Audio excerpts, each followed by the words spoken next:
Swastiastu. Assalamualaikum warahmatullahi wabarakatuh. Salam sejahtera, salam namo buddhaya, salam kebajikan, rahayu. Saya Mustaqim, peserta pelatihan kepemimpinan administrator Angkatan 19 tahun 2026.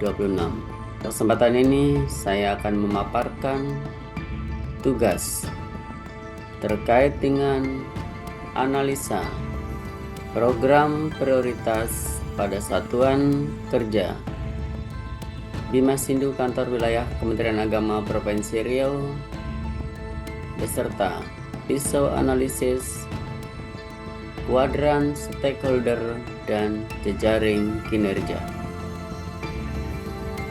Bima Sindu Kantor Wilayah Kementerian Agama Provinsi Riau terkait dengan peta analisis kuadran stakeholder dan jejaring kerja. Yang pertama yaitu analisis menyeluruh persoalan kinerja prioritas Bima Sindu Kanwil Kemenak Provinsi Riau. Ada 3 relevansi kinerja Bima Sindu dengan program Astacita. Yang pertama yaitu terkait dengan Astacita nomor 1, penguatan ideologi Pancasila dan kerukunan umat beragama. Dalam hal ini, Bima Sindu menjaga kerukunan, moralitas, dan spiritualitas umat Hindu sebagai bagian integral dari masyarakat Indonesia. Yang kedua, terkait dengan Astacita nomor 4, penguatan sumber daya manusia, pendidikan, dan kebudayaan, mental, spiritual. Dalam hal ini, Bima Sindu menjamin hak konstitusional pendidikan keagamaan Hindu bagi anak-anak sekolah di seluruh Provinsi Riau. Yang ketiga, yaitu terkait dengan Astacita nomor 7, terkait dengan reformasi birokrasi dan pelayanan publik prima. Dalam hal ini, Bima Sindu mewujudkan tata kelola pelayanan publik keagamaan yang inklusif dan merata di tingkat provinsi hingga kabupaten kota. Selanjutnya yaitu matrik analisis SWOT, yaitu strength, weakness, opportunity, dan threat. Dalam analisis SWOT, faktor internal Bima Sindu ada 2, yaitu yang masuk dalam kekuatan dan kelemahan. Adapun faktor-faktor kekuatan meliputi struktur formal di provinsi. Bima Sindu memiliki 4 pegawai inti. Kekuatan berikutnya yaitu selaku pionir tenaga pendidikan, Bima Sindu memiliki 2 guru fungsional. Kekuatan berikutnya adalah ekosistem kelembagaan Hindu Riau yang memadai sebagai mitra strategis lembaga keagamaan dalam hal pembinaan.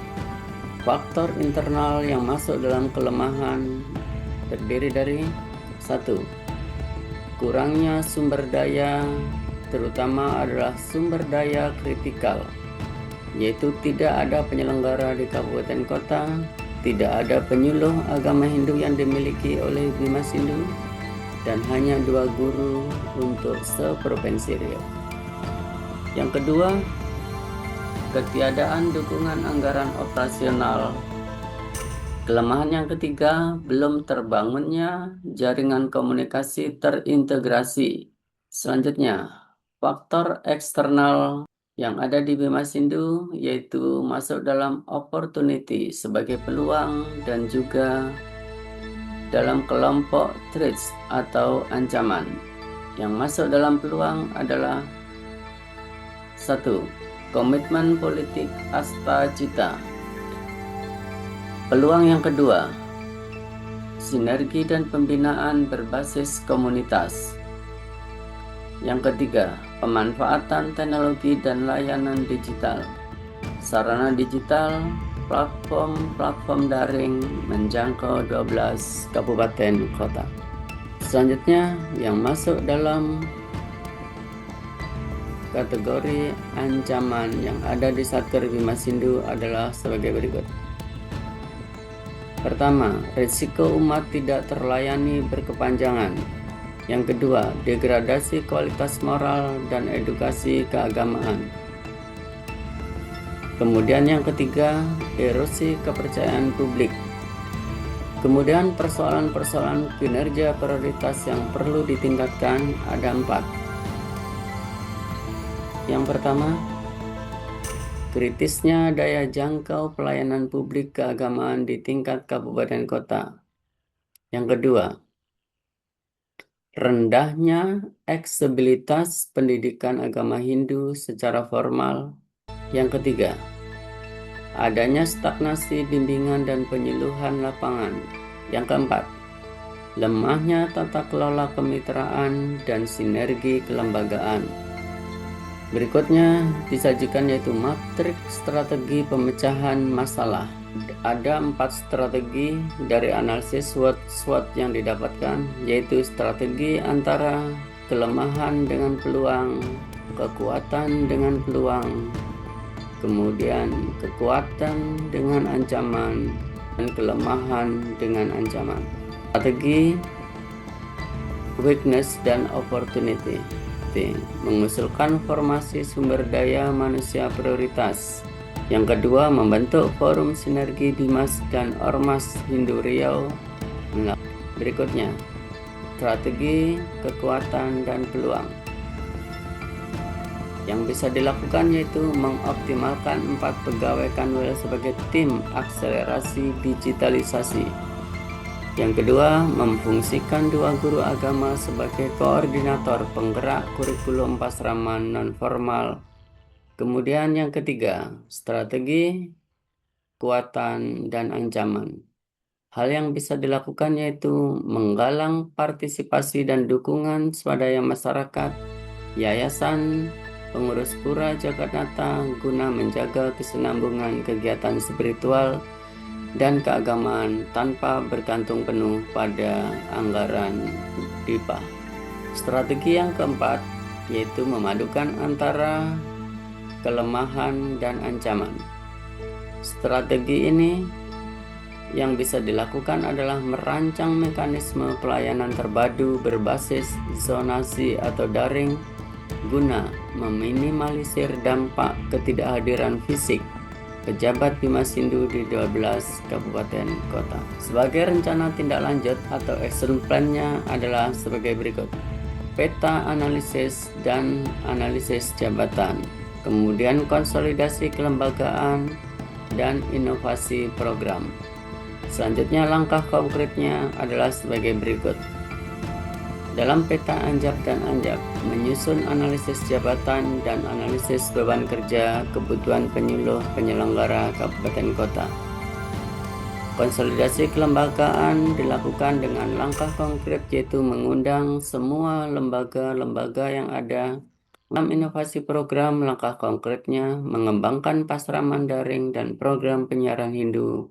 Sebagai outputnya adalah disusunnya dokumen pengusulan formasi ke pusat, dibentuknya jaringan komunikasi terpadu, dan dikuatkan dengan SK, diterbitkannya SK penyuluh swadaya. Output yang terkait dengan inovasi program yaitu terjangkaunya umat Hindu di 12 kabupaten kota secara digital. Langkah kedua yaitu kuadran stakeholder Satker Bimas Hindu Kanwil Kementerian Agama Provinsi Riau. Dalam kuadran stakeholder ini dibagi menjadi ke dalam 4 kelompok kuadran. Kuadran yang pertama yaitu kelompok yang memiliki pengaruh tinggi dan kepentingan tinggi. Kemudian yang ke kuadran kedua, stakeholder yang memiliki pengaruh tinggi dan berkepentingan rendah. Kemudian kuadran ketiga, stakeholder yang memiliki pengaruh rendah, kepentingan tinggi. Dan yang terakhir kuadran keempat, stakeholder dengan pengaruh rendah dan kepentingan rendah. Di kuadran pertama, pertanyaan kunci dalam hal ini adalah siapa pendukung utama. Selanjutnya, di kuadran kedua, kata kuncinya adalah apakah mereka penghalang yang potensial. Upaya yang dilakukan pastikan tidak menjadi masalah dan kita pantau secara teratur. Kemudian, stakeholder yang ada di kuadran ketiga. Pertanyaan kuncinya adalah apakah kepentingan mereka bisa diubah? Dan yang terakhir, pengaruh rendah, kepentingan rendah. Pertanyaan kuncinya, bagaimana dukungan minimal bisa diupayakan? Berdasarkan kuadran stakeholder Satuan Bimasindu, maka stakeholder yang ada di Bimasindu yang diletakkan di kuadran pertama adalah PHDI Riau, PSN Riau, dan Bimasindu itu sendiri. Di kuadran kedua, Kanwil Kemenak Provinsi Riau, Biro Ortala dan Kepegawaian, Dirjen Bimasindu. Kemudian di kuadran ketiga ada WHDI dan RWKS, Peradah Riau, LPDG dan PPH, Pasraman dan Pura Jagadnita, serta guru agama Hindu. Sementara di kuadran keempat yaitu Pemda yang ada di 12 kabupaten kota. Untuk kuadran pertama, pelaku kunci, yang mana stakeholder di sini memiliki kekuatan tinggi dan kepentingan tinggi. Kelompok ini yang menentukan keberhasilan pelayanan keagamaan dan penyelesaian persoalan prioritas. Pemangku kepentingannya adalah Parisada Hindu Dharma Provinsi Riau selaku majelis tertinggi umat Hindu yang memegang legitimasi keagamaan. Kedua, PSN Wilayah Riau. Kemudian yang ketiga adalah Bimasindu Kanwil Kemenak Provinsi Riau selaku regulator dan fasilitator utama di tingkat provinsi. Strategi pengelolaannya, sinergi kemitraan strategis, dan komunikasi intensif. Yang ada di kuadran kedua, stakeholder yang memiliki kekuatan tinggi dan kepentingan rendah. Kelompok pemangku kepentingan yang memiliki pengaruh besar dalam mengambil keputusan dan legitimasi, namun memiliki keterlibatan dan kepentingan langsung yang lebih rendah, yaitu Kanwil Kemenak Provinsi Riau, Biro Ortala dan Kepegawaian, Dirjen Bimasindu Pusat. Strategi pengelolaannya yaitu sosialisasi kebijakan, monitor kepuasan, dan layanan respon cepat. Di kuadran ketiga, garis depan pelaksanaan kegiatan di masyarakat yang memiliki semangat tinggi tetapi membutuhkan dukungan informasi dan fasilitas dari pemerintah. Pemangku kepentingannya meliputi WADI dan RPKS Peradah, LBDG BPH, Pasraman, Sanggar Mukta Yoga, Yayasan Pengurus Pura Jagadnata, dan 2 orang guru agama Hindu. Strategi pengelolaannya, pemberdayaan digital dan konten memfungsikan BPH dan Prada, serta fasilitasi administratif, yakni memberikan dukungan legalitas, surat rekomendasi, dan pembinaan kelembagaan agar lembaga-lembaga ini dapat bergerak secara mandiri. Berikutnya kuadran keempat. Pemangku kepentingannya adalah pemerintah daerah, dinas pendidikan di 12 kabupaten kota. Strategi pengelolaannya, pemantauan pasif dan pendataan, audiensi tepat sasaran. Langkah yang ketiga, merancang jejaring kerja Bimasindu Kanwil Kementerian Agama Provinsi Riau sebagai solusi taktis transformasi peran Bimasindu dari pelayanan tunggal menjadi pengkoordinasi dan penguat kapasitas, mengelaborasikan pemangku kepentingan. Kalau sebelumnya sebagai pelayan tunggal, sesudahnya Bimasindu sebagai pengkoordinasi dan penguat kapasitas. Kemudian misi utama jejaring kerja ini ada 3. Yang pertama, misi utama jejaring kerja yang pertama, akselerasi pelayanan keagamaan dan pendidikan di 12 kabupaten kota. Kemudian yang kedua, misi utamanya adalah mengoptimalkan potensi swadaya umat, yaitu mengkolaborasikan secara terstruktur dengan lembaga-lembaga dan ormas Hindu yang ada di Provinsi Riau.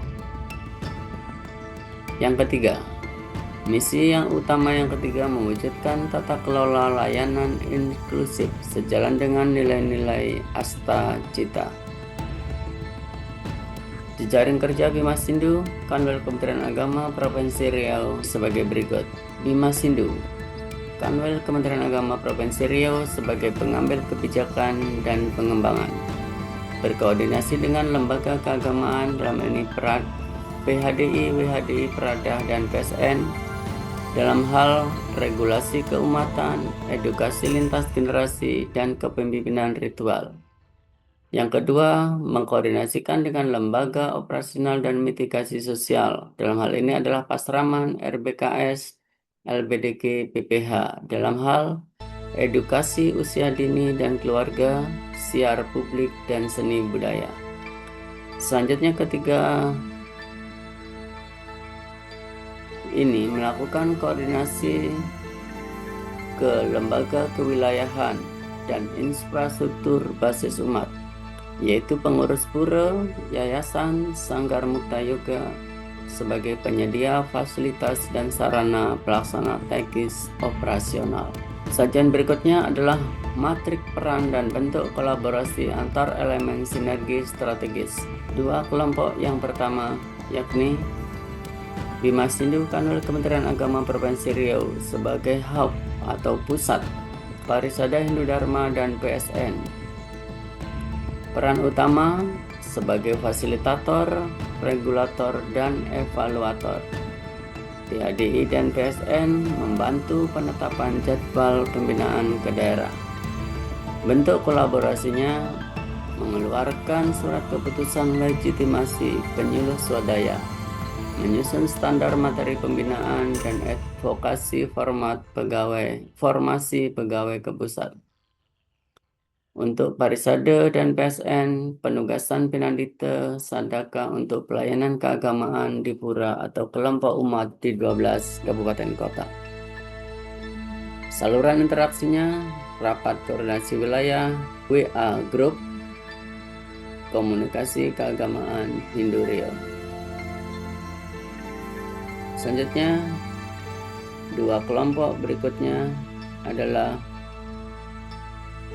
WHDI, RBKS, dan Prada sebagai mitra sosial kemasyarakatan, kemudian LBDG, BPH sebagai mitra edukasi media. Peran utama penggerak komunitas dan pemberdayaan, pengembang seni keagamaan dan penyiaran. Bentuk kolaborasinya pembinaan keluarga, kemudian BPH memproduksi dan menyiarkan konten Dharma Tula Dharma Wacana secara digital. LPDG melakukan pembinaan seni baca kitab suci. Saluran interaksi, kegiatan terpadu, pembinaan keluarga, kemudian kanal media sosial, podcast keagamaan, dan YouTube BPH.